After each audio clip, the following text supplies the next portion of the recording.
Pendant le règne de Saint-Louis, c'est les anciens qui arbitraient les probi homines, des hommes prudents, de valeur et de très bons conseils. Et si un conflit opposait des artisans, eh bien ce conflit était tranché par leur père, les prud'hommes, un conseil qui répond à des règles bien précises. La juridiction prud'homale est donc représentée par des salariés et par des employeurs. Et ce sont bien les gens qui sont issus du monde du travail qui jugent des gens qui sont aussi issus des entreprises. Et je pense qu'il n'y a pas d'autre méthode plus équitable que ça se passe comme ça. C'est la spécificité des conseils de prud'hommes et on y tient beaucoup. Un salarié saisit le conseil des prud'hommes lorsqu'il s'estime lésé par son employeur. Alors le dialogue est rompu et c'est le conseil qui prend le relais.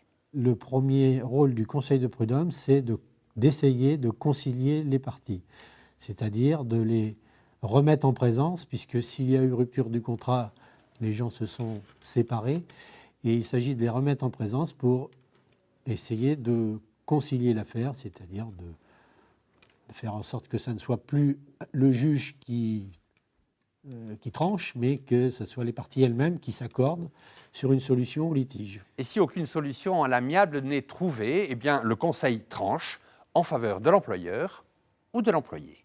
Il s'agit tout simplement de regarder lequel des deux, le salarié ou l'employeur, n'a pas suivi le droit du travail. Alors, si c'est l'employeur qui a omis certaines règles de procédure ou qui est passé au-delà de ce qu'il pouvait faire en matière de licenciement ou de rupture, eh bien, il sera sanctionné, il y aura une réparation